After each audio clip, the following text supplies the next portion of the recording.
Muy buenos días, muchas gracias a todas y a todos quienes nos acompañan aquí presencial y a todas y a todos quienes nos acompañan a través de medios electrónicos. Quiero partir a nombre de Entre Códigos dándoles la bienvenida a este seminario, un seminario muy esperado por muchos de ustedes, y lo hago a nombre de Entre Códigos, que es por supuesto una alianza de la Universidad Adolfo Ibáñez, su Facultad de Derecho, Recabarren y Asociados García Nadal y por supuesto el Diario Financiero. Estamos con un problema técnico aquí en la sala, pero estamos bien. La reciente promulgación, hace 2 días, ¿no es cierto?, de la Ley de Delitos Económicos y Ambientales ha concentrado gran parte de la discusión del mundo empresarial y también de muchos abogados y abogadas, particularmente penalistas, vamos a ver ahora en el panel, en estos meses. Ha traído discusiones sobre el contenido de esta nueva ley y también sobre sus desafíos futuros. La incorporación de nuevos delitos y su mecanismo de sentencing ha generado algunas inquietudes y es también un momento de hablar de las oportunidades y los desafíos que enfrentaremos.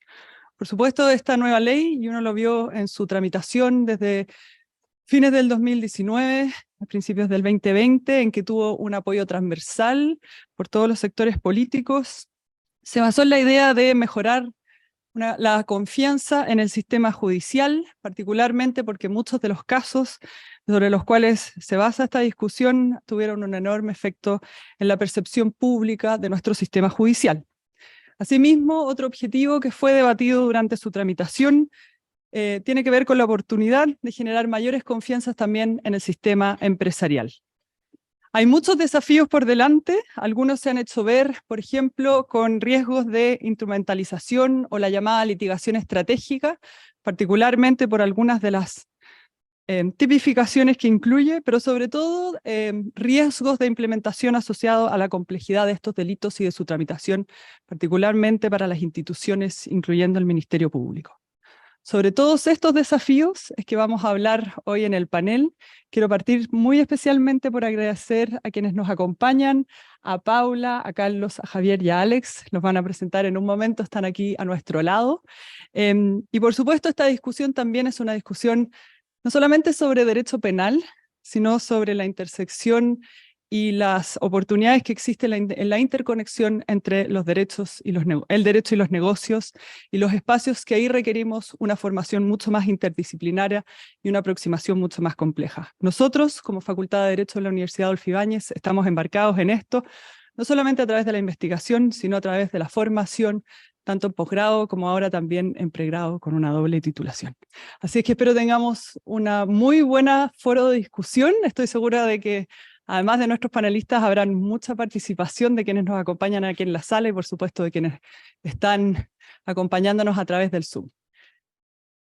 Para nosotros como Recabarren Asociados, un honor continuar apoyando este segundo encuentro de Entre Códigos, ciclo que nosotros, iniciativa que desarrollamos en conjunto ya hace varios años con Formación Ejecutiva del Diario Financiero y la Facultad de Derecho de la Universidad Adolfo Ibáñez.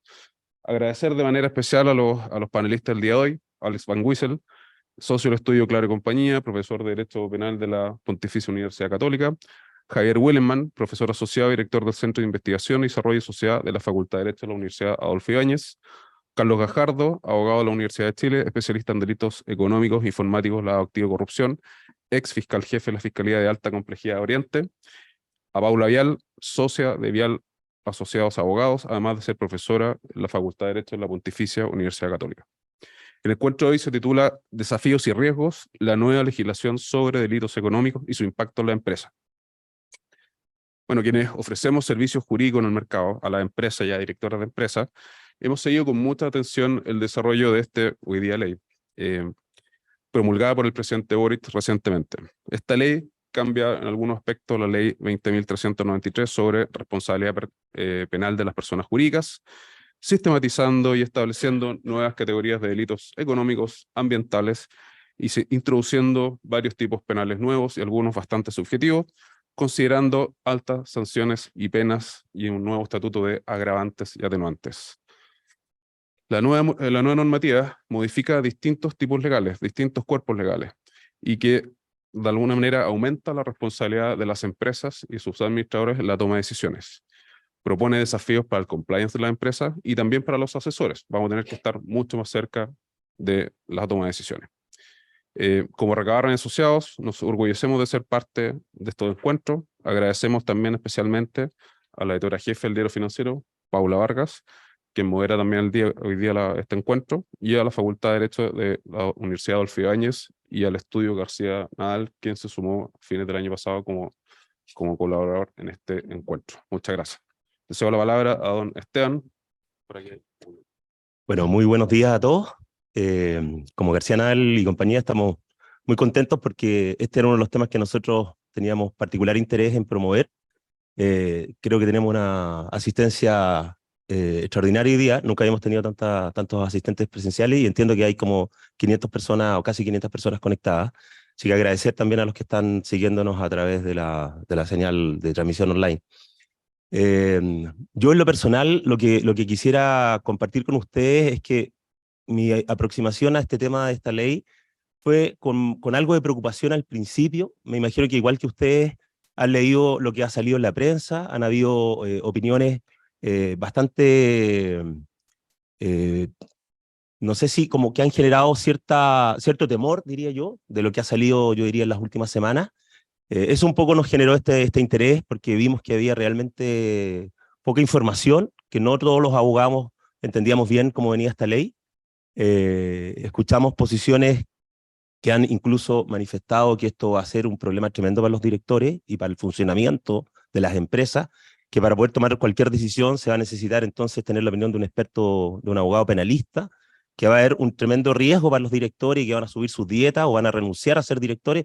Yo he hablado con algunos que me han dicho que van a dejar de ser directores y ahora van a ser asesores del directorio, por ejemplo. Otros derechamente han dicho que no quieren seguir o que están pensando si siguen siendo directores por el tremendo riesgo que significa. Creo que también hay un tema con los seguros que no estaría completamente cubierto. Mi opinión, después de conversar con muchos expertos y con hartos penalistas que están dedicados a este tema y de ir a varias conferencias, incluso con algunos de los expositores que nos acompañan hoy día, es que el tema de la discusión de si era bueno o era malo, si se podía evitar o parar en el Tribunal Constitucional, creo que esa discusión ya está superada. La ley, como decían mis antecesores, ya fue incluso promulgada, pasó el control constitucional y es ley. Y tenemos 12 meses para ver cómo hacemos que esta ley funcione bien. Creo que tenemos una tremenda responsabilidad como asesores legales de las empresas. Este seminario está enfocado en cómo esta ley afecta el funcionamiento de las empresas y cómo es importante que las empresas se preparen para poder enfrentar los desafíos que significa esta ley. Creo que hay que darle una oportunidad a esta ley. Por supuesto que creo que hay que mejorar cosas que aparentemente todos coinciden que no quedaron quizás tan bien redactadas. Hay algunos tipos penales como el abuso. Estuve viendo uno de los delitos concursales que conversaba ayer con un penalista que parece que tampoco quedó muy bien. Creo que esas cosas se pueden perfeccionar, pero creo que es tremendamente importante que un país como Chile tenga una legislación moderna en delitos económicos. Creo que eso va a ayudar a tener un mercado competitivo, transparente y sobre todo que los empresarios, las empresas que actúan correctamente van a tener en definitiva esa tranquilidad de que cuando hay un competidor o una empresa que no actúa correctamente o que no cumple las reglas o que hace trampa, sí tiene una sanción y tiene una sanción efectiva. Creo que ahí hay una oportunidad y creo que la responsabilidad nuestra como asesores, como directores, como abogados, es entregar la mejor asesoría, las mejores recomendaciones para que las empresas que son clientes nuestros actúen de manera correcta, actúen de manera ética y hagan negocios de manera competitiva, pero de forma responsable, cumpliendo la ley. Esa es mi opinión, eso es lo que promovemos, eso es lo que proponemos. Creo que hace tiempo que es necesario que las empresas funcionen correctamente. Ustedes pueden ver que en estos días, hoy día, titular del diario, y todos los días, el fin de semana, han aparecido dos casos muy complejos, nosotros estamos en uno de esos. Es importante que no quede esta sensación de que se cometen delitos, se emiten documentos falsos y no pasa nada. En eso yo creo que hay una tremenda responsabilidad, tanto de nosotros como abogados, y espero que también haya una buena aplicación por parte de los tribunales. Coincido con lo que dijo Isabel, que hay que tener cuidado con la instrumentalización, con el abuso que se pueda plantear, y ahí está nuestra responsabilidad como asesores de prevenir estas conductas, de asesorar bien a nuestros clientes, de manera de evitar que se puedan cometer abusos o se utilice negativamente esta ley. Creo que hay una oportunidad y creo que el desafío está en los directores, en los asesores, y en nosotros como abogados. Muchas gracias. Muchas gracias, Isabel, Álvaro, Esteban, por sus palabras de bienvenida a este segundo encuentro entre códigos del año. Como les mencionaba anteriormente, este es un ciclo de charlas que realizamos ya hace 4 o 5 años en conjunto con los estudios de abogados Recabarren y Asociados, García Nadal, y en colaboración con la Universidad Adolfo Ibáñez, a quienes por supuesto siempre agradecemos por impulsar esta iniciativa de conversación y reflexión que tenemos en torno a temáticas legales. Hoy, bueno, yo creo que no voy a hacer más preámbulo porque ya nuestros 3 antecesores lo han graficado bastante bien. Es un poco lo que implica, los ejes que tiene esta nueva normativa. Han pasado también por el tema de la preocupación que hay al respecto. Que esta sala esté llena dice bastante, digamos, y que por supuesto los que nos escuchan a través de Zoom, que son también más de 400, alrededor de 500, justamente da cuenta o evidencia esa inquietud que existe sobre cómo será la aplicación de esta nueva normativa. Pero más allá de las críticas que han habido, la ansiedad que genera al interior de las empresas, esto ya es ley. Hace un par de días la promulgó el presidente Gabriel Boric, y bueno, esto sin duda representa yo creo uno de los mayores desafíos para los directorios y la alta administración, y donde probablemente los programas generales de compliance no van a ser suficientes. Por eso mismo queremos abrir esta conversación con ustedes, para que nos cuenten un poquito desde su perspectiva. Ustedes son estudiosos, han estado metidos no solamente en hacer en la nueva normativa, sino también en analizarla, en ver sus puntos, los cambios más radicales, las preguntas que deberían hacerse las empresas, los potenciales ajustes, los ajustes más urgentes que debería tener esta normativa una vez implementada, y por supuesto los desafíos que implica para el Ministerio Público y para los jueces en particular, al momento de evaluar, por ejemplo, los programas de prevención. Que van a ser claves al momento de evaluar posibles sanciones o como la aproximación, digamos, de las empresas hacia este tipo de delitos. Para ello, bueno, tenemos un panel aquí, que ya los mencionaron, también lo presentaron. Voy a repetir para comentarles quiénes están acá acompañándonos. Paula Vial, socia de Vial y Asociados, profesora de Derecho de la Universidad Católica. También a su lado Alex Van Wiesel, socio de Claro y Compañía, profesor de Derecho Penal, también de la Universidad Católica, y por este lado lo de la Universidad de Chile. Bueno. Javier Dillerman, profesor y director también del Centro de Investigación del Derecho y Sociedad de la UAI, y codirector del curso de Delitos Económicos de esta misma casa de estudios. Estamos bien preparada para esta ley, parece. Y Carlos también, abogado de la Universidad de Chile, como les mencionaba, director del curso de Responsabilidad Penal de la Persona Jurídica, y codirector también del curso de Delitos Económicos de esta misma universidad. Así que muy bienvenidos, muchas gracias. Gracias. Yo creo que también para partir y para contextualizar, un poco conocer su opinión más general o su aproximación a esta ley. Voy a partir por ti, Alex, porque hace poco nos hiciste una entrevista donde fuiste bien duro con esta normativa, y hablaste de que se trata de la legislación más represiva en la historia de Chile. No quiero echar a pelear aquí a nadie, pero sí saber un poco, que cada uno cuente un poco su posición y cómo ve y qué tanto avance o proceso hay respecto de cómo se enfrentan ahora los delitos económicos y sus sanciones, digamos, para que no terminen en clases de ética, que es como la caricatura. Ya, muchas gracias. No sé si se oye bien, ¿sí? A ver, difícil resumir, tantas cosas en pocas palabras. Quizá como clarificación previa, una cosa que no está en discusión y que creo que no debiera estar en discusión, es que los delitos económicos tienen que tener sanciones reales, como las tienen todos los demás delitos, y que esas sanciones tienen que ser proporcionadas a la gravedad de los respectivos delitos. Eso creo que ese es un asunto que debiera estar fuera de discusión, y para no volver, digamos, sobre ese punto. Y la pregunta, digamos, es si esta ley hace eso, digamos, establece sanciones que sean proporcionadas a la gravedad de los respectivos delitos. Y yo diría que la respuesta es no, que la respuesta es negativa.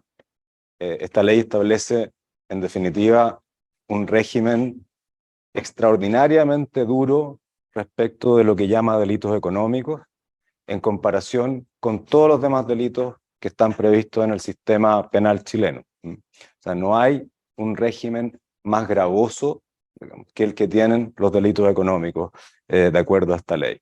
Porque no solo es un tema, digamos, de la magnitud de la pena establecida en la ley al delito, digamos, sino que principalmente de la forma como esa pena se va a calcular en el caso concreto y cómo se va a cumplir.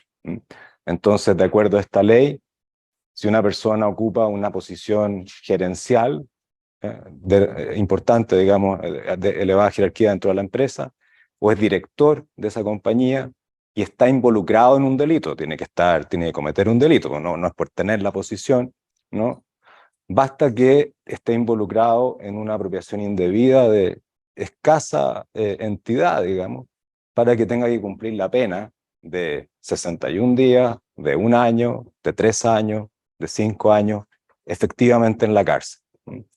Eso no lo hace ni siquiera la ley Emilia, digamos, ¿no? Y sus distintas formas, digamos, en control de armas, en información privilegiada, en colusión, que obligan a cumplir 1 año efectivo hasta que se puede sustituir la pena, ¿no?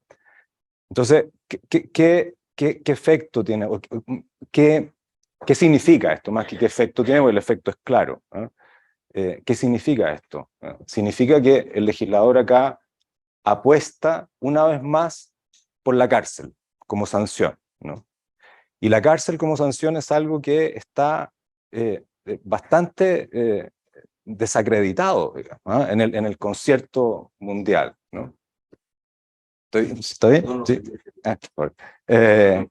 Está bastante desacreditado por sus efectos criminógenos, por sus efectos desocializantes, por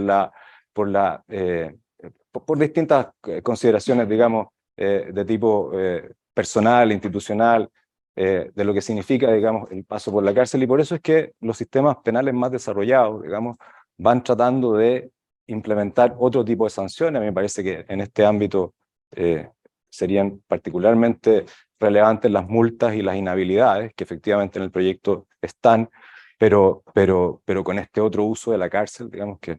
Entonces, ¿qué se dice, no? Se dice, mire, esto tiene un fundamento criminológico, ¿no? Porque los delincuentes económicos son delincuentes racionales, son delincuentes que calculan costos y beneficios, son personas que, a diferencia del delincuente meramente pasional, digamos, va a ponderar cuáles son los riesgos que corre. Yo podría decir que, de acuerdo a mi experiencia personal, digamos, como abogado, penalista por un lado, y de acuerdo a lo que he leído, digamos, ¿no? Y sobre todo los estudios de economía del comportamiento, acuérdense que esto es una cuestión que se ha estudiado muchísimo, o sea, hay varios premios Nobel, digamos, sobre este tema, nos muestran que no es así, digamos, ¿no? Que el famoso Homo economicus, que calcula costo y beneficio, está sujeto a un montón de sesgos, a un montón de limitaciones en la información que maneja, a un montón de condicionantes, ¿no es cierto?, también pasionales, ¿no? Igual que el delincuente violento, ¿no? Entonces, hay como una criminología un poco, me parece un poco atrasada, en términos de valorar la prisión, la pena de cárcel, más allá de lo que hoy día se la valora, digamos, en el mundo de la criminología, de la ciencia, ¿no es cierto?, que estudia estos temas, y de valorar esa capacidad del empresario, del ejecutivo, para calcular costo y beneficio en circunstancias que desde Schumpeter para adelante, no sé, Richard Thaler, Kahneman, Tversky y un montón de otros autores ya han demostrado que ese Homo economicus no existe, digamos, ¿no? Entonces es como una cosa como que viene como del pasado, ¿no? Es una cosa como retro, ¿no? En ese sentido, ¿m? En circunstancias que podríamos haber hecho algo que apostara en otra dirección. Y después yo creo también, ninguna criminología, ninguna fenomenología propia de un cierto tipo de delito justifica tamañas diferencias de tratamiento punitivo. Todos los delitos tienen su criminología. Los delitos sexuales también tienen la suya. Hay delincuentes sexuales que prácticamente se sabe que van a reincidir. ¿Significa eso que los tenemos que encerrar de por vida por un solo delito? Eso sería la criminología de la delincuencia sexual. O, qué sé yo, en violencia intrafamiliar. ¿Qué clase de pena, ¿no es cierto?, habría que imponer en una criminología propia, ¿no es cierto? Y justificaría esa criminología propia, esa fenomenología propia de un cierto grupo, de una familia de delitos, un tratamiento absolutamente dispar respecto de lo que pasa en los otros. Yo creo que esos son los, me parece, no quiero alargarme más, No, aunque... está bien, pero nos queda de dónde viene tu posición, tu visión respecto particularmente al tema del pelo. Ahora, te voy a sentir en varias ocasiones, pero también un poco, también ¿qué piensas? Así nomás, perdón. Si no, no me escucharon nada por el Zoom. No, bueno, te vi a sentir en varias ocasiones. ¿Cuál es tu visión también también tienes un cuestionamiento a la parte más de las penas, de las sanciones? ¿Va por ahí un poco la crítica? Sí, efectivamente coincido con Alex en muchos aspectos. Creo que este proyecto de ley, esta ley, es una oportunidad o puede ser tomada a nivel empresarial como una oportunidad, pero tiene muchas dificultades que no pueden ser obviadas, ¿cierto? Algunas dificultades que desde la experiencia también uno observa, ¿no es cierto? Y puede anticipar que probablemente va a ser un espacio, si ya es algo más o menos común, ¿no es cierto?, la instrumentalización del derecho penal para resolver cuestiones básicamente comerciales o civiles. Claramente también en términos prácticos va a ser un espacio para ello. Sé que vamos a hablar más adelante respecto de los mitos que existen en cuanto a esta ley. Creo que es importante también, ¿no es cierto?, desmitificar, y también respecto de la preparación de quienes van a estar a cargo de las investigaciones que se produzcan desde esta lógica de la instrumentalización, cuán relevantes van a ser como figuras para hacer frente a ello y evitar que sea un espacio en este sentido. Y mi opinión, ya lo desarrollaremos más, pero es que no hay una preparación adecuada, ¿no es cierto? Hay allí un espacio de riesgo. Pero sí quiero ahondar quizás en lo que señaló Alex en términos de el uso y abuso de la privación de libertad y del riesgo que existe con esta ley y en general. Y creo que esta ley, de alguna manera, ¿no es cierto?, responde a una necesidad, a una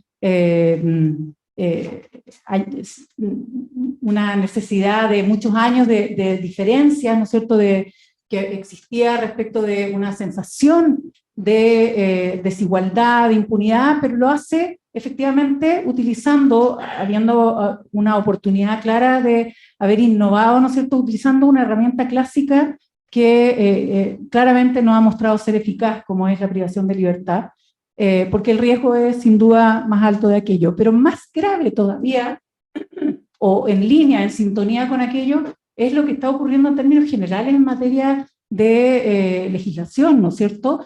Si Alex decía de los riesgos de sanciones, por ejemplo, de 61 días o qué sé yo, en este minuto se está tramitando un proyecto de ley que lo que propone, ¿no es cierto?, y que ha avanzado con mucha facilidad, es que la pena mínima a cumplir sea 1 año, ¿no es cierto? Y que todas las penas que existen en nuestra legislación hoy por hoy, inferiores a 1 año, se adecúen a ese mínimo, ¿no es cierto?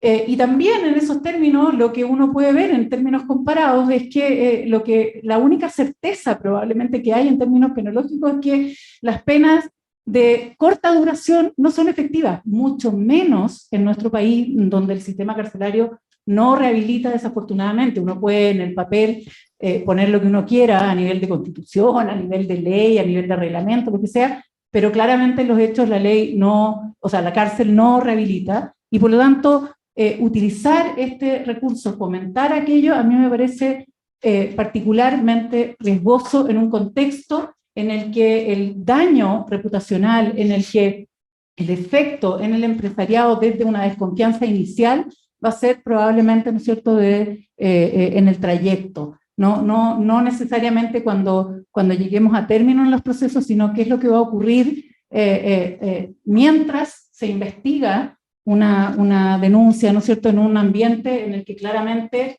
nadie se salva, ¿no es cierto?, del efecto mediático que tienen las investigaciones, y que la verdad también, ¿no es cierto?, en eso claramente ha habido mucha complicidad de quienes intervienen en estos procesos, entiéndase Ministerio Público principalmente, ¿no es cierto?, algunos querellantes, judicatura, pero yo enfocaría principalmente al Ministerio Público y la forma en que se plantean estas investigaciones. Creo que acá hay un riesgo evidente de que aquello, y con el daño que eso supone, ¿no es cierto?, se produzca. Gracias, Paula. Javier, sí, por supuesto. Te toca la defensa. Yo no venía a pelear, no venía a pelear, pero creo que es inevitable. Y yo creo que varios de los puntos que toca Alex son simplemente falsos. O sea, simplemente falsos. Cuando él dice que este es el régimen más gravoso, que las penas probables que se siguen de este régimen son más altas que todo el resto, yo no sé dónde está calculando. Voy a decir algunos ejemplos. Delito funcionario. Pena probable para un caso de cohecho con una autoridad pública, si alguien hace bien el cálculo, 10 años de cárcel. Nada de la ley de delitos económicos se acerca a eso. En el caso de delitos funcionarios es agravación solo por el hecho de tener la posición. No es el caso de la ley de delitos económicos. De penas probables en delitos de homicidio y cuestiones por el estilo que mencionó Alex. La pena probable del delito de homicidio simple, 15 años y un día, 20 años puede ser con un agravante. Del delito de homicidio calificado, que por supuesto es un delito muy grave, presidio perpetuo.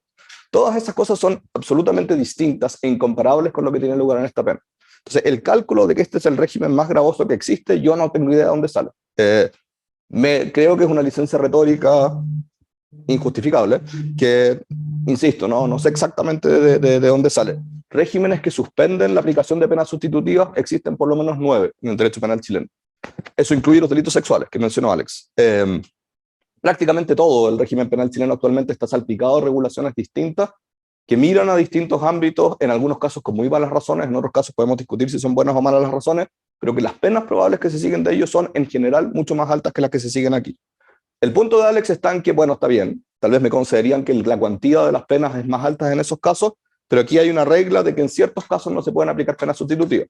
Insisto, eso no es excepcional. En otros casos, simplemente por el delito no se pueden aplicar penas sustitutivas con cierta pelea en el Tribunal Constitucional, si es que eso es posible o no es posible, y una jurisprudencia discordante a ese respecto. Pero en general, tampoco entendí muy bien la referencia a la ley Emilia. La ley Emilia suspende por un año. Eso es lo que manda hacer la aplicación en el caso de una persona que maneja en estado de ebriedad y produce un accidente con resultados de lesiones o muerte, suspende por un año la posibilidad de sustitución y manda que se ejecute en la cárcel. No veo por qué eso es menos gravoso que sean 61 días en la cárcel o 100 o lo que sea. Entonces, yo creo que es importante intentar discutir sin caricaturas y sin información que sea, insisto, simplemente falsa. Dos puntos adicionales que yo entiendo el origen, pero creo que son inverosímiles. Parte importante de lo que dicen Paula y Alex dice relación con que hay un problema con la cárcel, ¿no? Con que la cárcel es una mala medida en relación con lo que hace el derecho penal, etc. Yo creo que a este respecto es importante distinguir lo que son nuestros anhelos de lo que son realidad. En el mundo actual, y esto no existe en países en los cuales la cuestión sea distinta, con la excepción tal vez de los países escandinavos que están muy lejos de nuestra realidad, percepciones de que hay aplicación real de penas están asociadas a la cárcel. Eso, por supuesto, si ustedes miran el ejemplo de los países anglosajones, es indudablemente así. Delitos económicos, las penas probables, si son especialmente delitos económicos cometidos con alto perjuicio, son 20, 30 años. Los fiscales además acumulan 1 millón de cargos distintos y pueden terminar en penas de 100 años. O sea, todas esas cuestiones que en los países más avanzados no se hace uso para estos efectos de penas de cárcel, yo creo que es inverosímil como declaración. Es cierto que hay ciertos países en que la cuestión es políticamente posible, ¿no? Es políticamente posible que incluso en criminalidad más o menos grave, o sea, incluyendo crímenes sexuales y cuestiones por el estilo, no se haga recurso a la cárcel. Pero esa es la excepción, no es la regla. Y no creo que las condiciones políticas de Chile, las condiciones sociales de Chile sean eso. Sobre folk criminology, sobre cuánto hay de criminología folk en esto. Folk quiere decir como de pueblo, criminología que no realmente basada en antecedentes reales. De café. De café, eso, criminología de café. Yo creo que hay algo de folk criminology en la representación. O sea, que la presentación es que estos son delincuentes racionales y como son delincuentes racionales merecen más pena. Si es que ese fuera el argumento, yo, Alex, estaría de acuerdo, pero no creo que eso sea lo que está detrás de la ley y lo que está detrás de, en general, el transcurso que uno puede ver en legislaciones comparadas para efectos de generar reglas especiales respecto a delitos económicos. El caso más conocido es el caso de Estados Unidos. En Estados Unidos, desde los años 60, desde los años 70, el famoso estudio de White Collar Criminology de Stanton Wheeler y compañía estableció que a menos que hubiesen reglas especiales respecto a los delitos económicos, existían diferencias estadísticamente detectables respecto a la probabilidad de la cuantía alta y de la cuantía de que la pena fuera cumplida en cárcel entre delitos comunes y delitos que no fueran comunes delitos económicos. Y esto es cierto, lo que dice Alex, no porque no tiene que ver con una cuestión de que el tipo de delincuencia que se comete en ese ámbito sea más perversa o sea una delincuencia que sea más racional. Por supuesto que está lleno de sesgos, al igual que todo el resto de ámbitos delictivos, sino que lo que dice relaciones con las condiciones bajo las cuales se imponen penas. Si usted tiene un sistema que para efectos de distribuir las penas más altas depende de la reincidencia, está prejuzgando de entrada que ese tipo de penas no son aplicables respecto a ámbitos que no sean de criminalidad común. Esto por razones econométricas, si ustedes quieren, ¿no? La reincidencia depende de ámbitos en los cuales hay altos flujos de casos, alta circulación de las mismas poblaciones por el sistema de justicia penal, algo que es casi imposible. No es imposible, y hay casos en que se produce, pero es casi imposible en ámbitos de delitos, digamos, vinculados a altas autoridades públicas, Estado, como también en el ámbito de las empresas, por razones estructurales que no son, yo he intentado explicarlo varias veces, no sé si vale la pena ahora, no son conspiraciones, no es que los jueces intenten favorecer a los ricos o cuestiones por el estilo. Es el tipo de delincuencia que tiene bajo flujo, baja circulación de las mismas poblaciones, baja oportunidad de detección de cuáles son los delitos, alta capacidad de las personas de adaptarse a lo que les exige el sistema, que hace casi imposible que sea un sistema que funcione con la regla de la reincidencia como la regla que distribuye centralmente las penas. ¿Qué querría uno en un sistema respecto a delitos económicos? Y no creo que esto sea muy distinto en ninguna parte del mundo, tal vez los paraísos escandinavos es distinto. Lo que uno querría es un sistema que permita distinguir inmediatamente y de forma más o menos precisa, podemos discutir si ese es el caso, entre casos graves y casos menos graves, ¿no? Respecto de casos graves, yo creo que un sistema político como el chileno, un sistema empresarial como el chileno, no resiste sin generar crisis bajo la percepción de que los casos graves no son tratados con penas que sean relevantes, ¿no? Podemos discutir respecto a cuáles son esas penas relevantes y, por supuesto, la cárcel, en términos de lo que produce aquí, o sea, yo creo que hay 1000 mitos. La cárcel, por supuesto, que no rehabilita. Eso es un mito de la criminología latinoamericana. Cualquiera que vaya a mirar a una cárcel sabe que lo último que pasa es eso. Pero la cárcel es aquella pena que está, o sea, aquella sanción que está asociada a percepciones de castigo, ¿no? De castigo real. El resto está asociado a percepciones de castigo que no son reales. Clases de ética es simplemente un modo de referirse a esa circunstancia.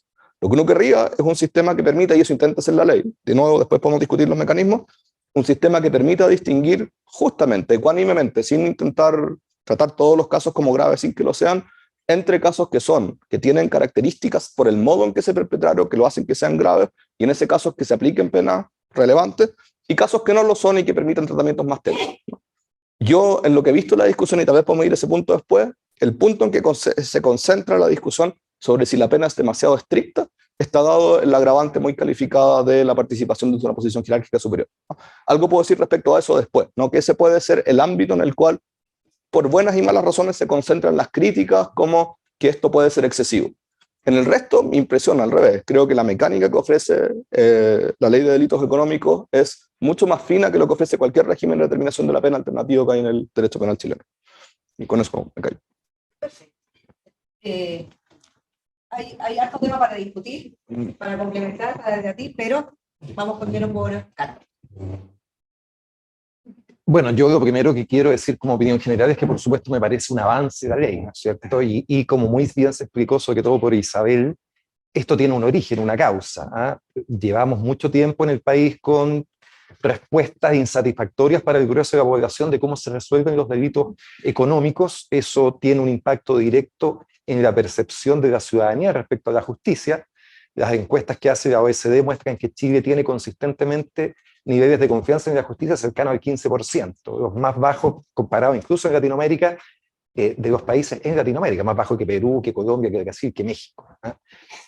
La medición del 2016, la medición del 2020, acaba de salir la medición de la CEP, confianza en las instituciones, Ministerio Público 17%, justicia, tribunales de justicia 16%. O sea, súper consistente en que en Chile más o menos 1 de cada 7 personas confía en la justicia, y creo que parte importante, no solo esto, hay un tema de eficacia también, tiene que ver con el tratamiento que tienen los delitos de cuello y corbata.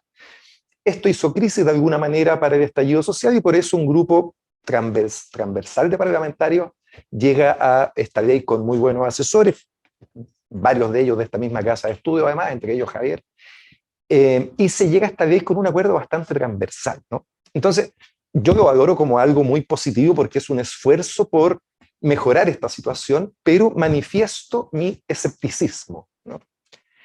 Entonces, hago no una crítica a la ley, sino que digo, no creamos que por estar en la ley las cosas van a cambiar sustancialmente, porque el sistema tiene una fuerza muy poderosa para mantener el statu quo.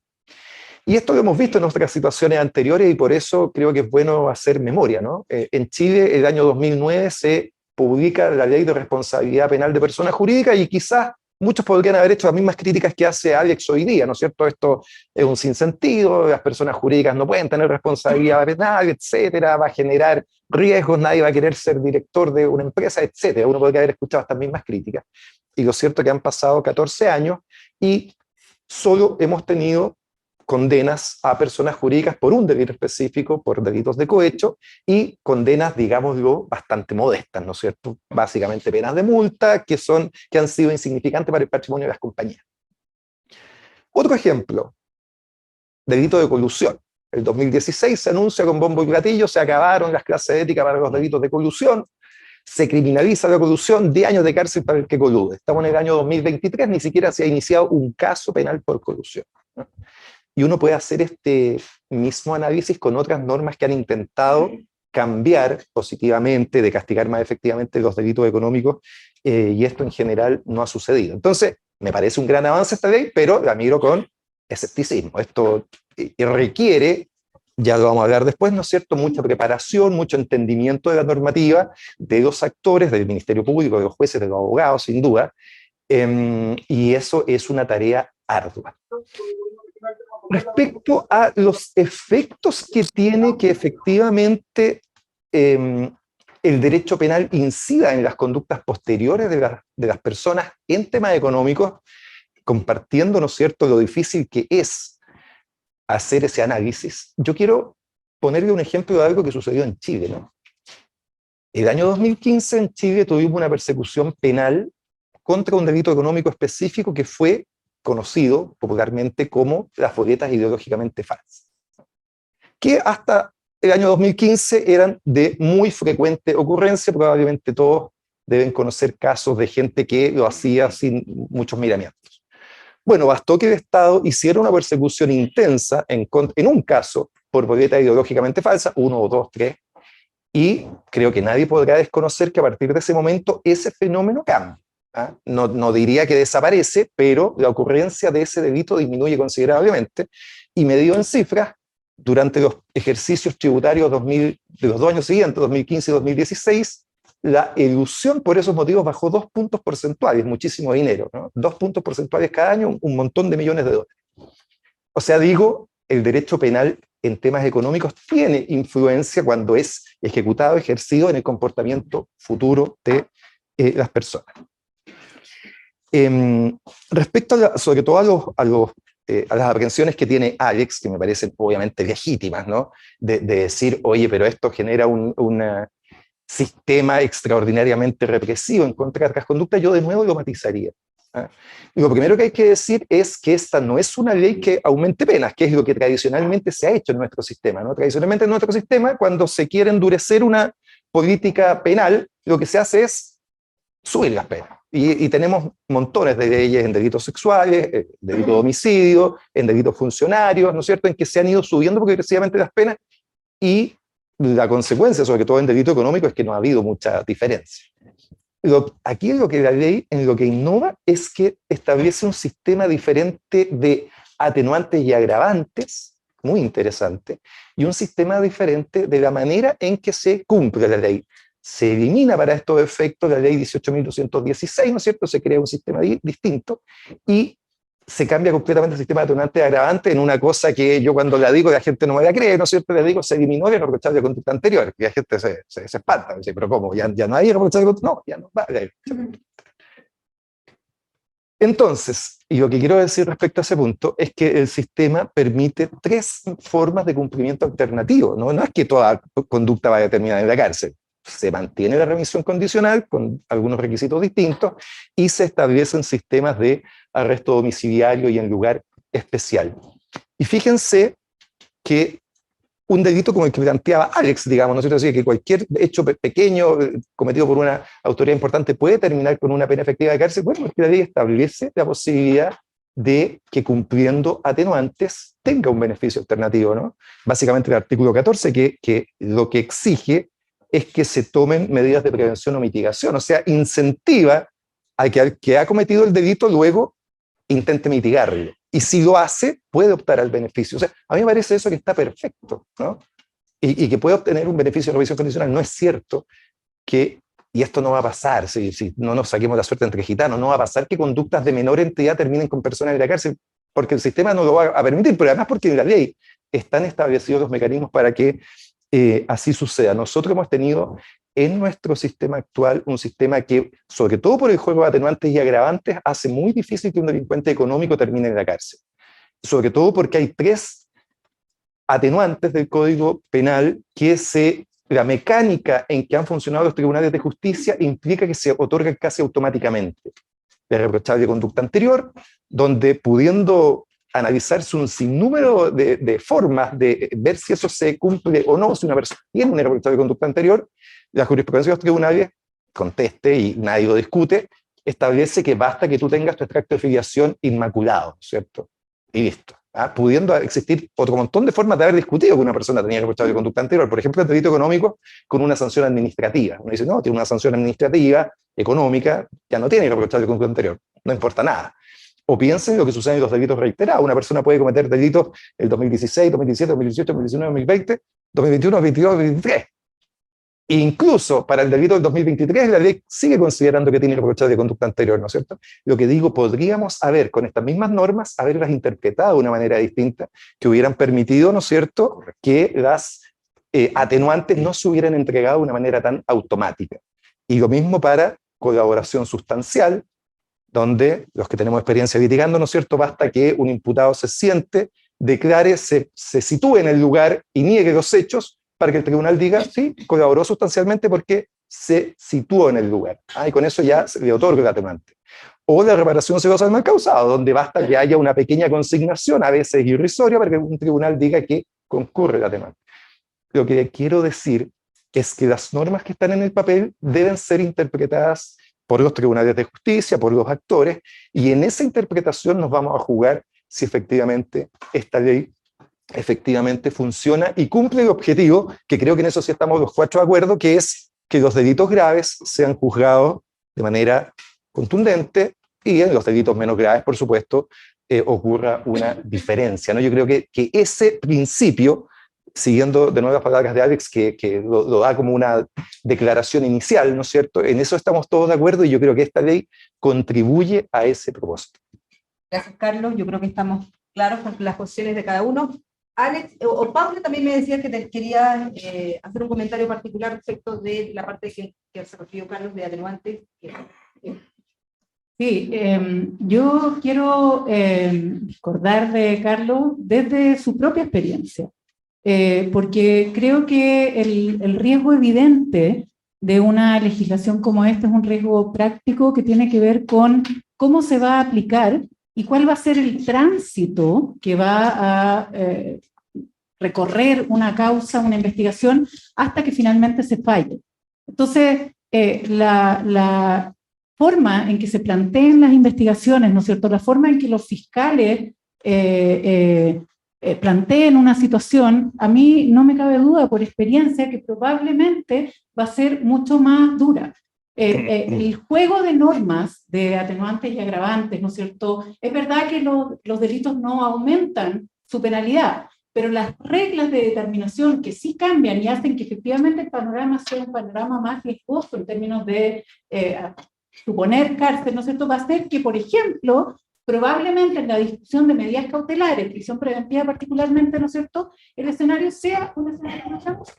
Y allí, ¿cierto?, que sacarlo como su caballo de batalla, su causa, ¿cierto?, estrella, por el que lo conocimos más, es para mí un muy buen ejemplo, se lo he dicho en muchas oportunidades, porque esa es una causa que desde el punto de vista de la defensa era absolutamente razonable esperar que terminara como terminó, ¿no es cierto? Y en ese escenario, la posibilidad de que los acusados, ¿no es cierto?, estuvieran en prisión preventiva parecía, con reglas generales, completamente inadecuada por la legislación que existía en ese momento, por lo que fuera, ¿no es cierto?, pero era algo que simplemente era una respuesta a una situación como de contexto más populista, ¿no es cierto?, de contexto de presión comunicacional y que terminó como probablemente tenía que terminar.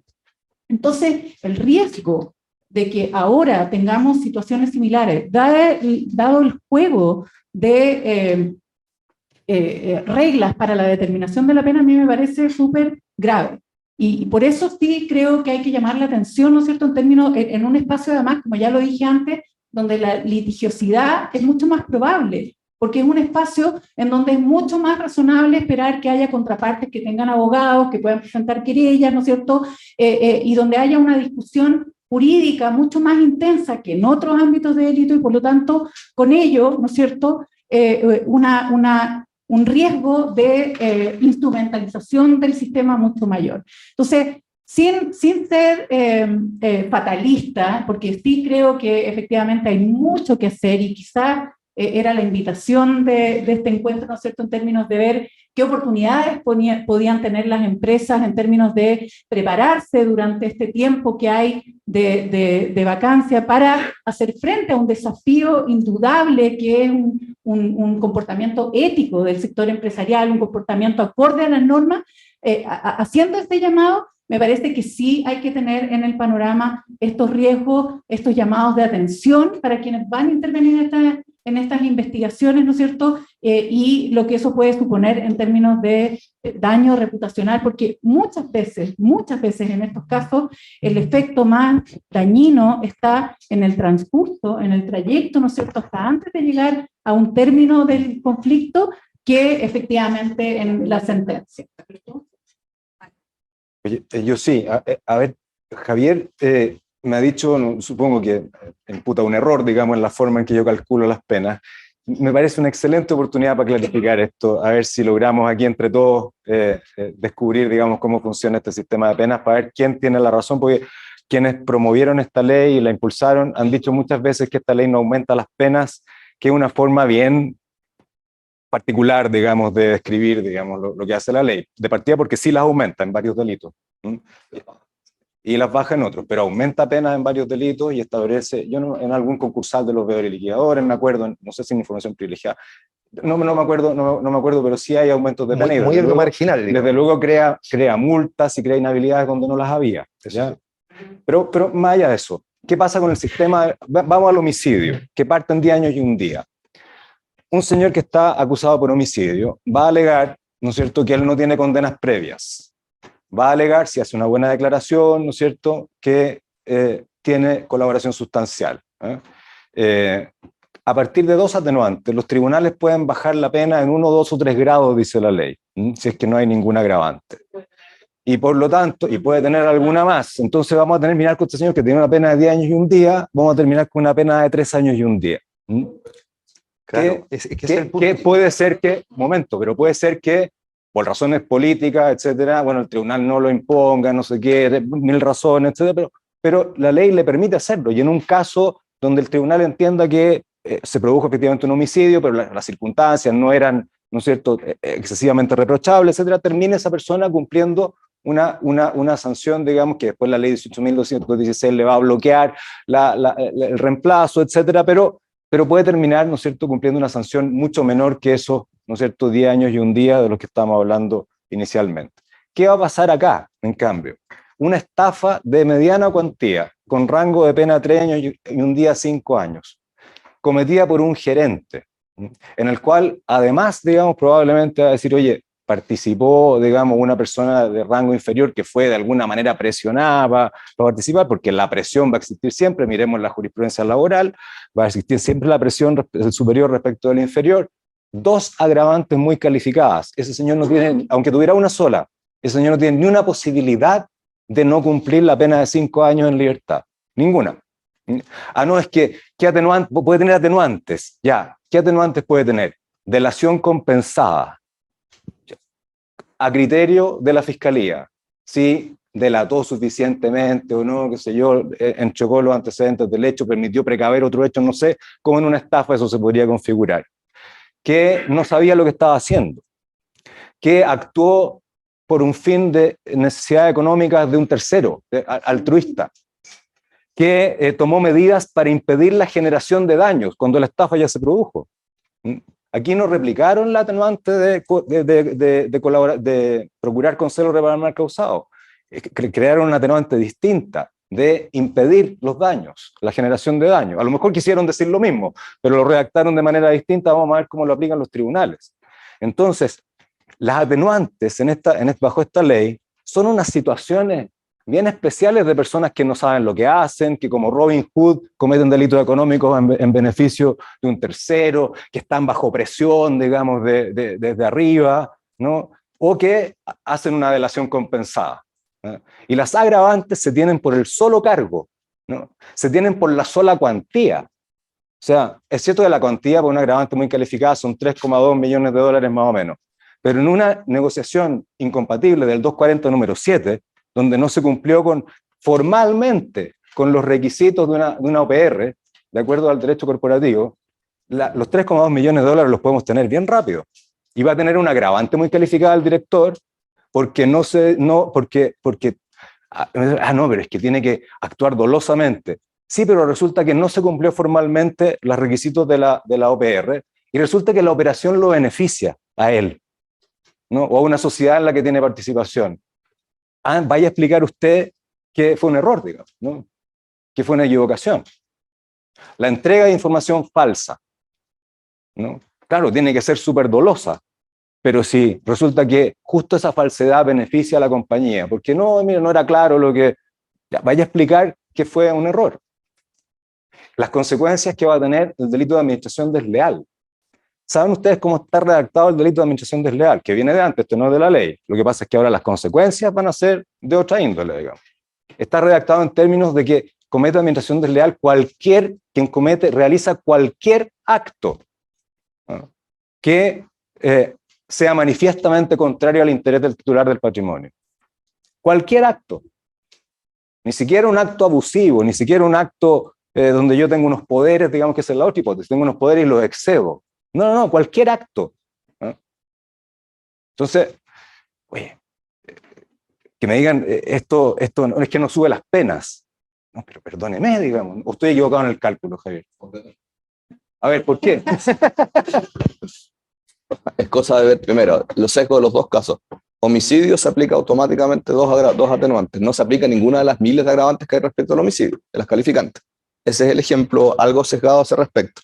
Respecto del delito económico, tú dices una estafa cometida, tú dices que se aplicarían dos agravantes muy calificadas, por alguna razón se descartan todas las atenuantes, incluyendo la colaboración eficaz, por alguna razón mágica, pero además de eso, en el caso es imposible que se apliquen, respecto a una estafa, es imposible que se apliquen dos agravantes muy calificadas, imposible por configuración formal. Hay dos agravantes que muy calificadas, solamente pueden haber dos, para que hayan dos tiene que haber perjuicio muy elevado y tiene que haber al mismo tiempo culpabilidad muy elevada, ¿no? De eso estamos de acuerdo. Procesión, gerencia. Sí, pero después voy a la gerencia, pero partamos con que la culpabilidad muy elevada puede estar. Perjuicio muy elevado. Perjuicio respecto a la estafa está contenido en el tipo.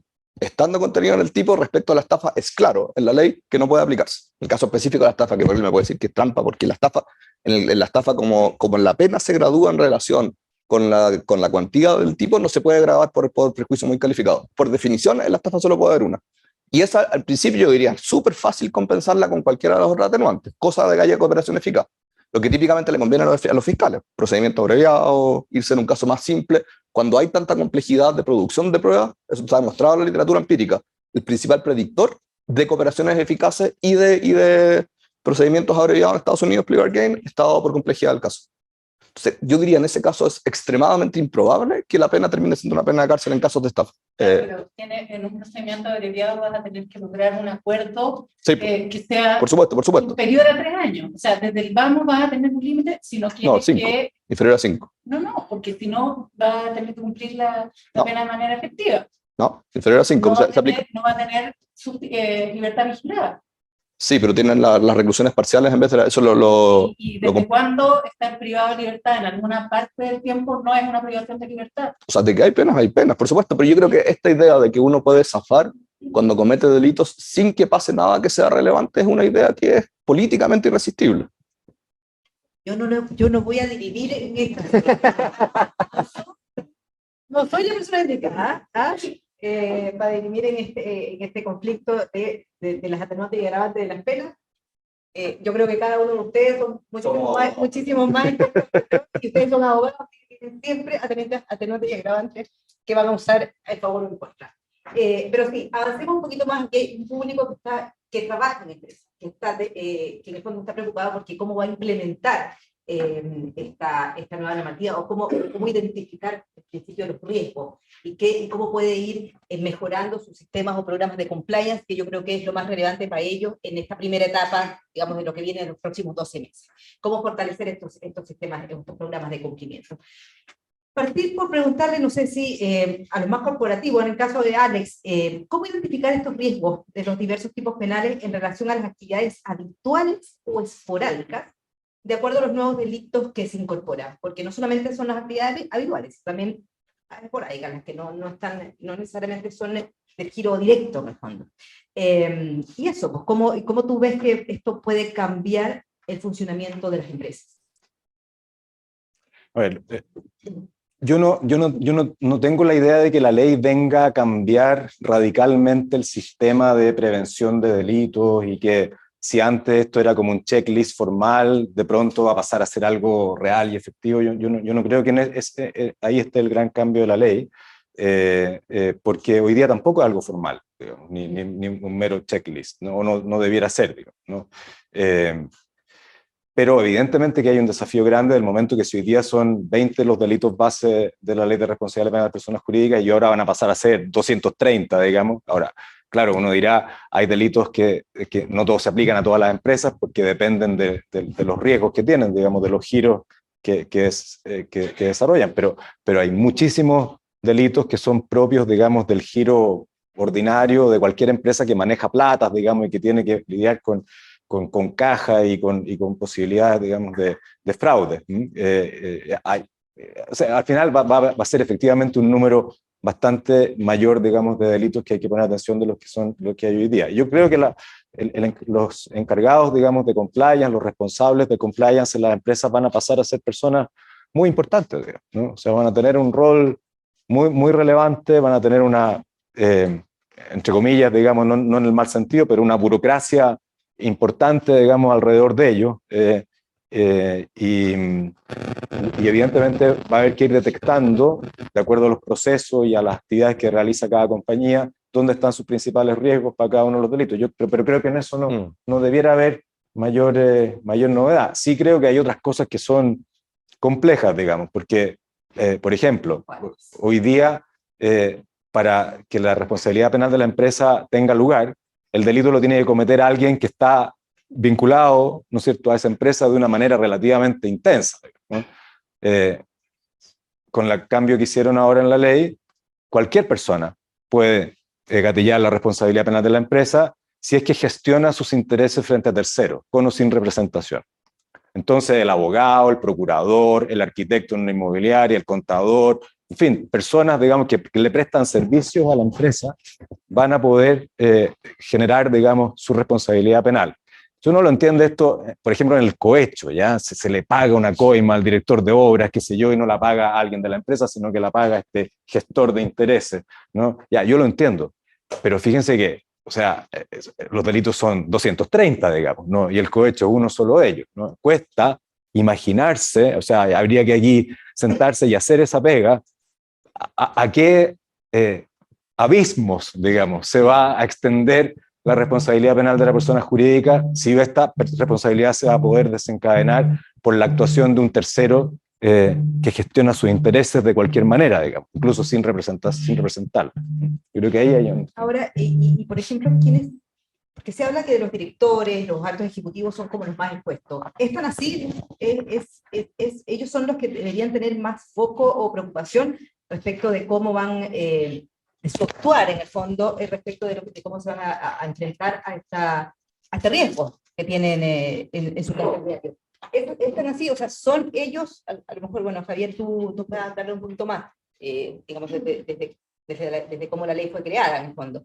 Pero justamente son ellos el foco más de mayor preocupación, o los que más podrían estar expuestos a este tipo de pena. Yo creo que aquí hay una cuestión en la que no hay, en esta mesa sí han habido en otros ámbitos en que ha habido controversia, pero que es error. Pero en esta mesa no hay controversia respecto a que en términos de por cuánto responden, salvo porque hay algunos delitos nuevos, pero en el resto por cuánto responden los gerentes directores, eso no ha cambiado. O sea, un gerente o director es responsable en la medida que comete un delito. Por supuesto, el derecho penal no es una ciencia exacta y en ese sentido hay espacios grises, que significa participar en un delito con dolo, tiene ciertos ámbitos de indeterminación, pero la ley no lo cambia. Yo creo que esto es súper importante entenderlo. No es que los gerentes y directores pasen a ser más responsables de lo que eran antes. Son responsables en la misma medida que eran antes, para bien o para mal. O sea, puede que eso sea medio indeterminado, puede que no. En eso creo que no hay espacio de duda. La razón por la que hay preocupación con los gerentes y directores es lo que mencionaba Alex, de que hay un agravante que está vinculada a la participación activa desde una posición jerárquica superior en la empresa, y esa agravante está definida en relación con esas posiciones junto con la posición del controlador, del accionista con poder de decisión en la empresa. Entonces están más expuestos no en extensión de responsabilidad, sino en intensidad de posible responsabilidad. Yo sí diría una cosa, y que esto es importante, y yo les firmo lo que quieran a este respecto. El objeto de esta agravante no es por cargo, y por supuesto que puede discutirse, puede ser que aparezca un fiscal que les diga esto que sí, pero la idea es hacerlo por razones que hagan más grave la participación de un gerente o director en la perpetración de un delito. En el derecho comparado en general, y puede que la redacción podría haber sido mejor, tal vez, no lo sé. La idea es abuso de poder. O sea, quien tiene mayor responsabilidad, quien tiene mayor poder, por distintas razones, son situaciones que son más graves. Tiene capacidad de escalar, ¿no? Si yo cometo un delito desde una posición artesanal como la mía, ¿no?, que puedo hacer cierto trabajo y qué sé yo, puedo estafar, no sé, 5 personas al mismo tiempo. Si lo cometo desde una posición jerárquica un poco más grande, en una empresa puedo estafar tal vez decenas de personas. Si lo hago a nivel de la empresa en general, esto es lo que permite escalar las posiciones jerárquicas, al menos en teoría, y esto está bien demostrado en la literatura comparada, puedo escalar a miles o cientos de miles, no sé si en Chile cientos de miles es posible, pero miles de personas que estafo. Y además hay una cuestión de responsabilidad, ¿no? Quien tiene una situación de mayor poder tiene también mayor responsabilidad. Entonces la idea que está detrás de esa mayor intensidad de la responsabilidad es que quien abusa de esa posición merece, o sea, es un caso que uno puede detectar como que es más grave. Sí creo que es importante como desafío que sea implementado teniendo eso en consideración, que no es por cargo. Yo con eso estoy completamente de acuerdo, Alex. O sea, si es simplemente interpretado por cargo, de que cualquier cosa que hagan gerentes y directores, que no sea omisivo, porque eso es claro en la ley que no es así, pasa a ser inmediatamente agravado por su posición, eso es problemático, indudablemente. O sea, la idea que tiene que estar detrás es una idea de abuso de poder. ¿Cómo se detecta? El derecho siempre ha sido algo... Y ahora, por otro lado, ¿cómo los programas de cumplimiento Sí. son un seguro, digamos, para para que no sean, Sí. para disminuir, digamos, ese Sí. riesgo? Una cosa que me lo dijo ayer un estudiante, yo no me había dado cuenta que esto era posible. Gerentes y directores en principio no es el mundo que está vinculado con los programas de compliance. Los programas de compliance se usan para efectos de impedir la responsabilidad penal de la persona jurídica, no de los gerentes y directores, en principio. Lo que sí, alguien me sopló ayer, y nosotros no lo pensamos así, pero igual lo tomaría como interpretación posible, es que esta idea de la toma de medidas voluntarias y oportunas para impedir daños vinculados al delito puede ser, no hay nada que impida gramaticalmente que sea interpretado ex ante. Es decir, que el gerente que impulsó o el director que impulsó activamente y muy de buena fe programas se vea afectado por esa atenuante muy calificada. Nosotros, y esto tiene razón Alex, lo pensamos más como una adaptación de la reparación del mal causado. Que fuera un poco más sistemático o algo por el estilo, pero gramaticalmente es posible, estos tips para defensores, decir que el programa de compliance, cuando el gerente se involucró en él, permite también hacer referencia al atenuante. Yo creo que ahí hay algún ámbito, perdón por el tip, en el cual permite que el programa de compliance algo tenga que ver con impedir que se impongan... Que se ponga ese agravante... Claro, más intensamente. Eso es, sí. Ya, perfecto. Carlos, ¿querías Sí, algo? yo quisiera decir dos cosas, porque justamente ese agravante, diría yo, es la que más se ha cuestionado en términos mediáticos al menos, porque sería una infracción al principio de igualdad ante la ley, ¿no es cierto? Ese ha sido como el gran título. Y lo cierto es que si uno revisa cómo funciona nuestro sistema penal, ese agravante está presente en demasiados otros delitos. O sea, desde la mayor gravedad que tiene, por ejemplo, el jefe de la asociación ilícita, ¿ah? Se castiga más duramente en el Código Penal, y hace mucho rato, que simplemente el partícipe. O la modificación que se hizo el año 2018 justamente en temas de corrupción respecto de todas las personas que tienen cargos de dirección popular, alta dirección pública, etc.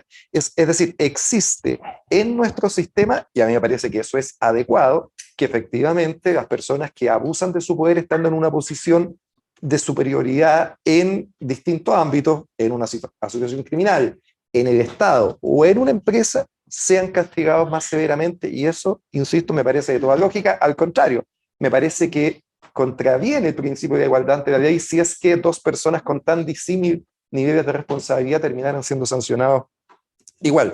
Y déjame agregar simplemente, Alex, que en el tema de la responsabilidad penal de la persona jurídica, que es algo que se ha hablado mucho menos, diría yo, donde yo también creo que hay un cambio, no sé si copernicano, pero muy importante, y que viene a ser, no sé si el último paso, pero viene sí en el proceso que ha tenido esta ley de ir progresivamente expandiéndose. Hay que recordar que la ley que se crea en el año 2009, de alguna manera se legisla entre gallo y medianoche, ¿no? Por el interés que Chile tenía de ingresar al OECD. No hubo una gran discusión académica ni ciudadana. Y esa ley, desde el momento de su dictación, lo que ha hecho progresivamente es aumentar su ámbito de aplicación, con más delitos, con aumento de sanciones, etc. Y por lo tanto, el aumento que ha existido acá, a estos 230 delitos, creo yo que más bien lo que hace es hacer responsable a la empresa por todos o la mayor parte de los delitos que se pueden generar en su interior, siendo pensable, esta idea se la escucha a Héctor Hernández, pero es del todo lógico, ¿no es cierto?, que podríamos no tener un catálogo de delitos, sino que simplemente la empresa respondiera por todos los delitos que se pueden generar en su interior, en la medida en que estén conectados con su giro, ¿no es cierto?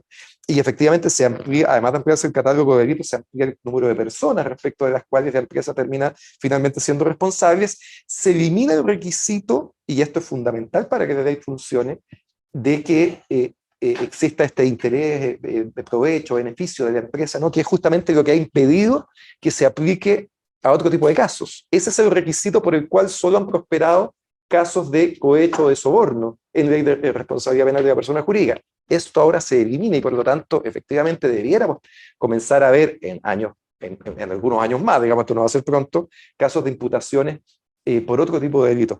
Pero lo que se mantiene incólume y por lo tanto lo que se refuerza en su importancia es la relevancia que tiene un modelo de prevención de delitos que efectivamente esté correctamente implementado, sea real, porque esa va a ser efectivamente la gran salvaguarda que va a tener no el director, el gerente, ¿no? Sino que la empresa, para poder decir, yo no tengo responsabilidad en esto porque mi modelo era un modelo real. Eso es algo que lo tienen mucho más internalizado en empresas grandes, multinacionales, en fin, este tipo de empresas. Pero ¿qué pasa con las empresas medianas, más familiares, ¿sí?, donde también suceden este tipo de delitos?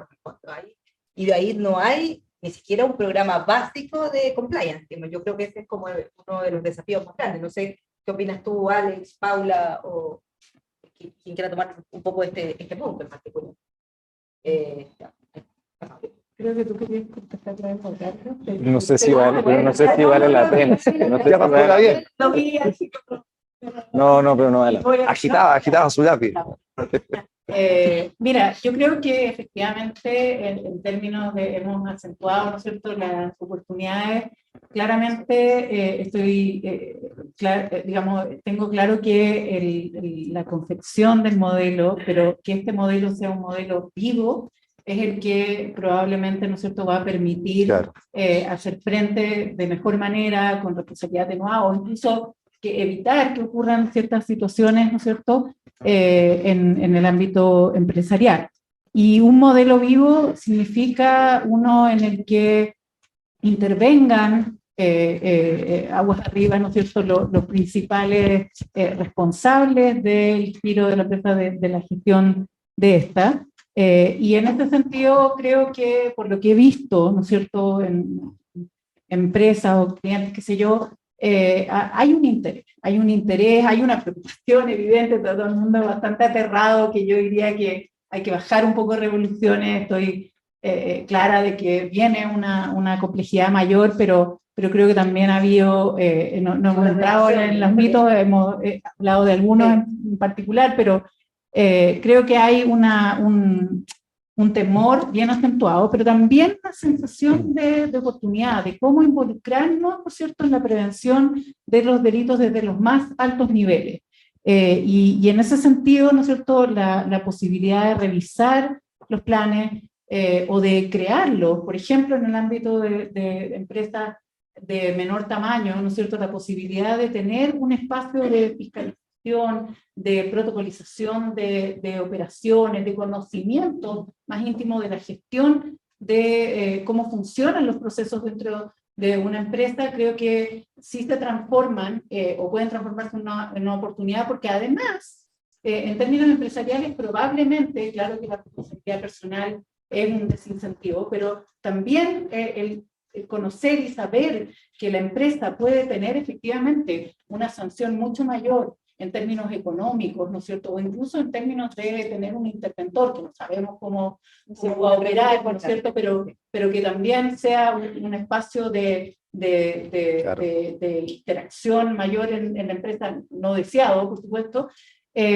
son un llamado, una oportunidad, porque el empresario ciertamente entiende que ese riesgo para la empresa es un riesgo que lo afecta muy directamente. Entonces, en esos términos creo que hay efectivamente una oportunidad y hay tiempo. ¿Quieres agregar algo más, Alex? ¿O continuamos? No, Queda re poquito, pero... no sé. Yo sigo dándole vuelta al tema de la desproporción de las sanciones, ¿no? Y combinado con la descripción vaga de una serie de figuras en la ley. Se va a tomar una cuestión así al azar nomás, que no lo había preparado ni mucho menos, pero mira, de la ley. Es que me puse a revisar, digamos, cualquier figura, pero, por ejemplo, de la ley del medio ambiente, de la ley que crea la Superintendencia del Medio Ambiente. El delito es una pena baja de presidio menor en su grado mínimo, ¿ya? Y multa, ¿no? Presidio menor en su grado mínimo, o sea, 61 días, 540 días, ¿no? El que impidiere u obstaculizare significativamente las actividades de fiscalización que efectuare la SMA. Obstaculizar significativamente, ¿no? Ahí está, las actividades de fiscalización de la SMA. Entonces el gerente vino al fiscalizador y el gerente dijo, no, que venga otro día, digamos, el fiscalizador. Bueno, yo creo que alguien podría pensar que ahí, si era importante ir ese día y no otro, hay una obstaculización significativa, digamos, de la actividad fiscalizadora del SMA. A mí no se me ocurre qué atenuante podría tener ese gerente. Yo no sé qué atenuante podría tener, que no sabe lo que está haciendo, que no, colaboración sustancial, colaboración eficaz. Bueno, pero si todos sabemos que fue él el que dio la orden, dijo, mira, no, que no entra, digamos, que venga otro día. ¿Qué vamos a colaborar? ¿No? Y sin embargo es gerente, tiene una agravante muy calificada, 61 días. No tiene libertad, pero Alex, no tiene remisión, perdona, no tiene remisión condicional. ¿Pero tú crees que en serio eso va a pasar en un tribunal? El gerente que dice venga otro día se va a ir 61 días. Yo espero que no pase, Carlos. No, pero es que no va a pasar, pues, no pongamos situaciones que no van a suceder. Pero tú me dices, pero es que si uno empieza a revisar cada artículo del Código Penal con esta mirada, entonces siempre vas a poder encontrar situaciones de este tipo. No, pues porque tienes las atenuantes del artículo 11, tienes la 18.216 y no tienes un régimen especial solo para este tipo de criminalidad que elimina todas esas atenuantes y que establece un régimen de penas sustitutivas donde para poder sustituir la pena tienes que tener o una atenuante muy calificada o bien no tener ninguna agravante muy calificada.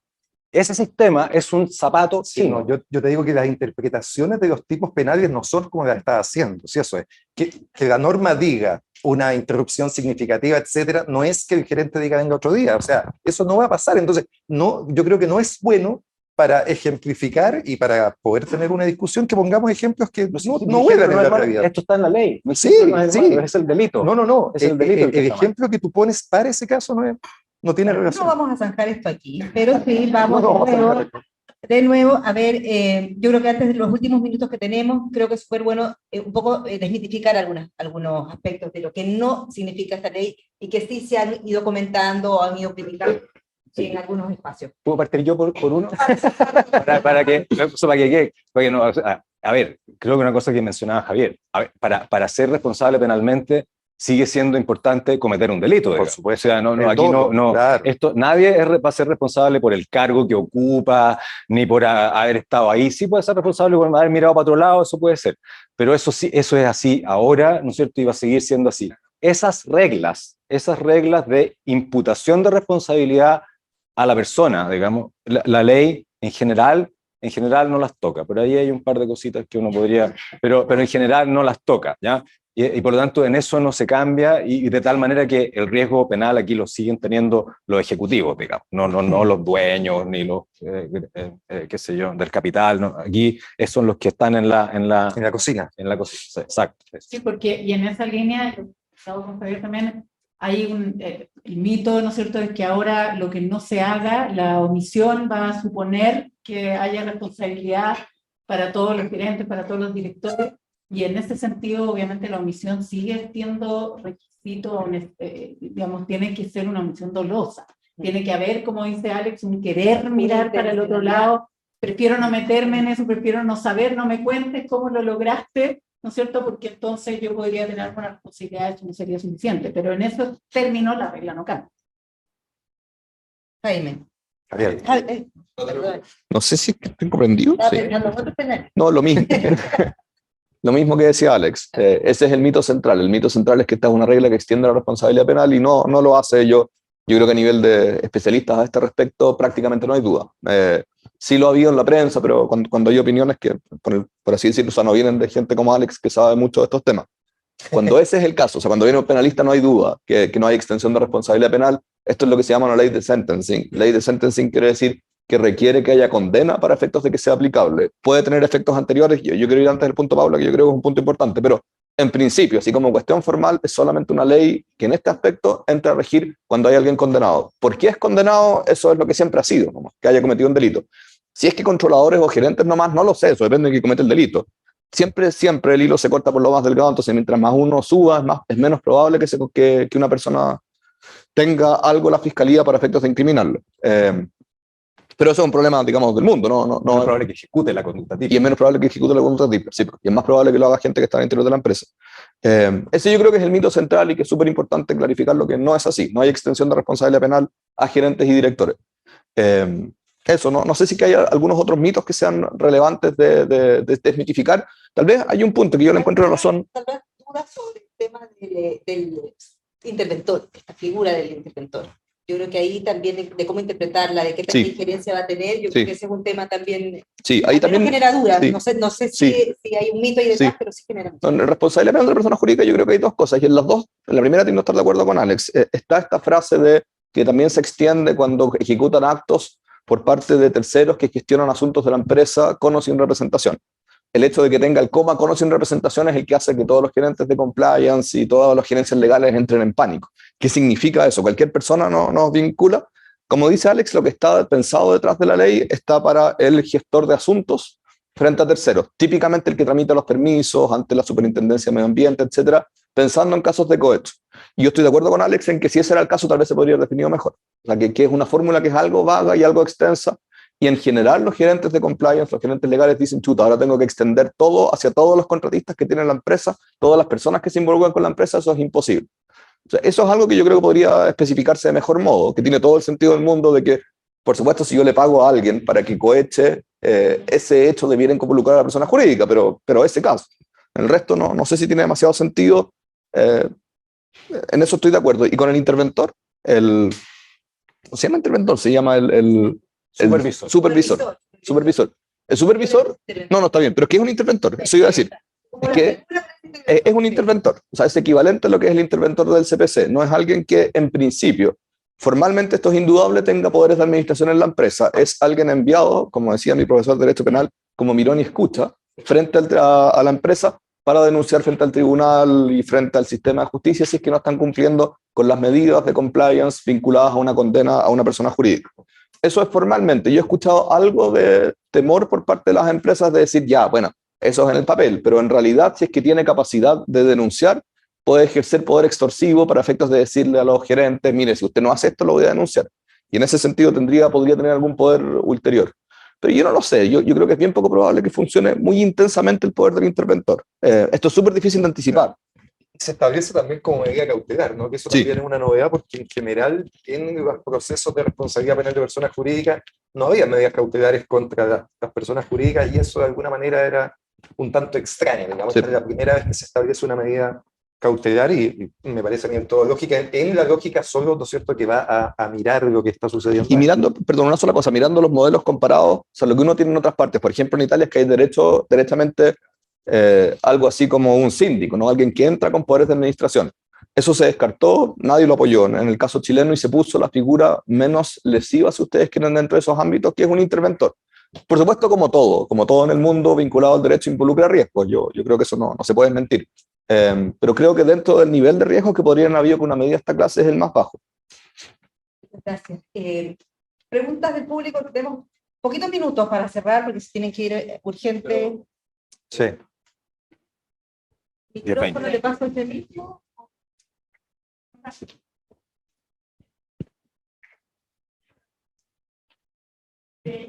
Ahí está.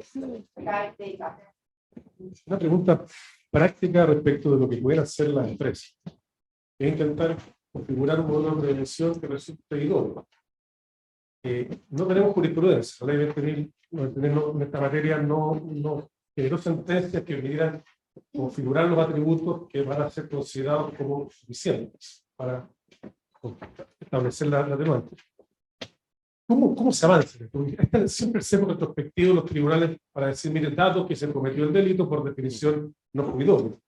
Pero el diario del lunes, ninguna prevención funcionó.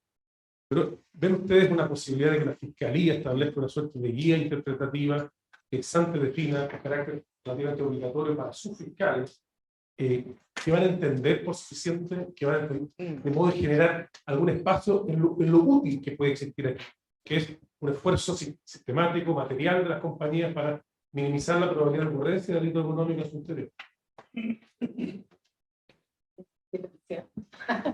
Sí, pero Yo creo Sí, es que me parece una estupenda propuesta, digamos, no es habitualmente, salvo por los instructivos, ¿no es cierto?, cómo funciona la fiscalía, pero efectivamente se requieren más indicaciones, más guías, ¿no es cierto?, para determinar cómo debiera operar este modelo.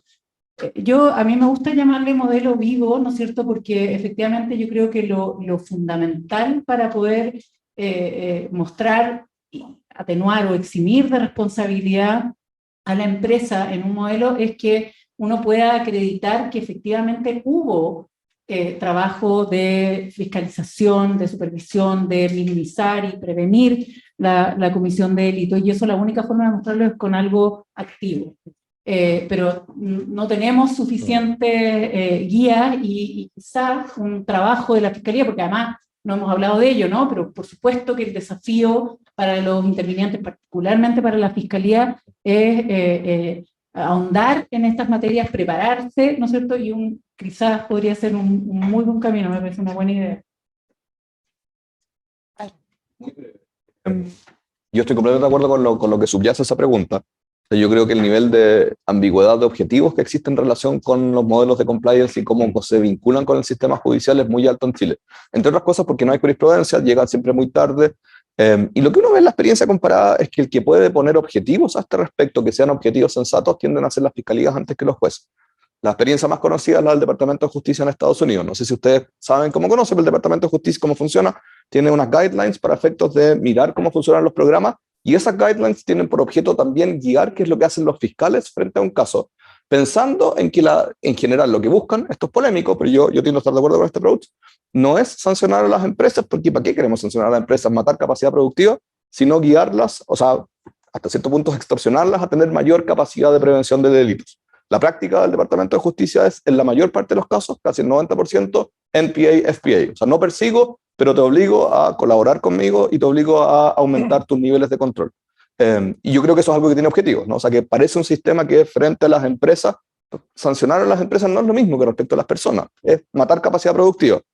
El objetivo que debería tener un sistema penal, así está pensado en el modelo hegemónico del compliance y todas estas cuestiones, es ayudarlas a mantener capacidad de prevención de delitos. Y eso Eso yo creo que depende del liderazgo político del fiscal nacional y la fiscalía, que no ha existido en Chile hasta ahora.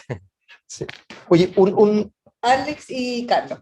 Yo estoy totalmente de acuerdo con eso, creo que va por ahí. Ahora, también vamos a requerir una especie de reset de los tribunales, ¿eh? O sea, porque hay jurisprudencia sobre esto, no en penal, pero sí en materia de libre competencia, y es desastrosa. La tercera sala, digamos, ha dicho exactamente lo que usted decía.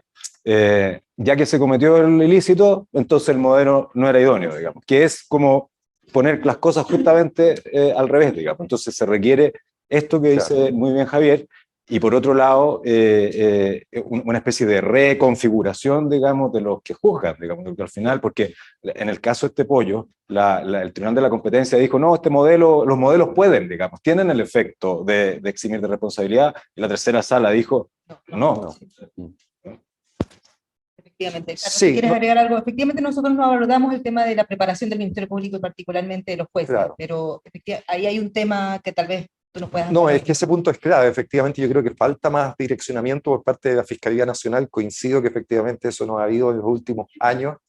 Era algo previsible en todo caso, pero bueno, el nuevo fiscal nacional tiene ese gran desafío y además tiene un desafío muy grande de capacitación. O sea, esto requiere mucha capacitación y eso son muchas horas de estudio, de discusión, etcétera, en la Fiscalía, y también de tomar decisiones en base a instructivos para cómo se van a perseguir estos delitos económicos. Pero sí quería decir que la experiencia de lo que tenemos a nivel de Fiscalía en persecución de delitos de responsabilidad de la persona jurídica, en general la Fiscalía se ha enfocado en los casos groseros, o sea, o derechamente cuando no hay modelos de prevención, o cuando los modelos de prevención que han existido, particularmente en los casos, no sé, de Corpés, que SQM, deliberadamente han dejado un espacio de no control de una actividad determinada, ¿no? Que han sido los casos de cohecho. Entonces, yo a eso diría que si bien tenemos poco, muy poca sentencia, de juicio oral solo tenemos 2, lo que sí creo que es claro es que la Fiscalía no ha sido en eso temerario, ha ido básicamente con casos muy groseros. En esos casos ha formalizado y en la mayoría de ellos ha obtenido condena. Gracias, Carlos. Una última pregunta y cerramos.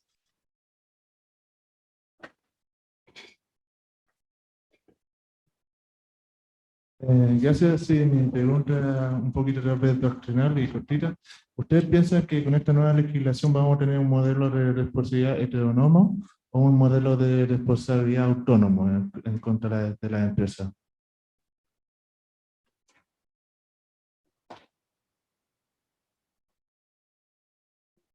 ¿Está dirigida en alguien particular o te la puede responder cualquiera? La pregunta respecto a las empresas, o sea, responsabilidad penal de personas jurídicas. No estoy muy seguro que exactamente qué quiere decir heterónomo o autónomo en este ámbito, pero yo creo que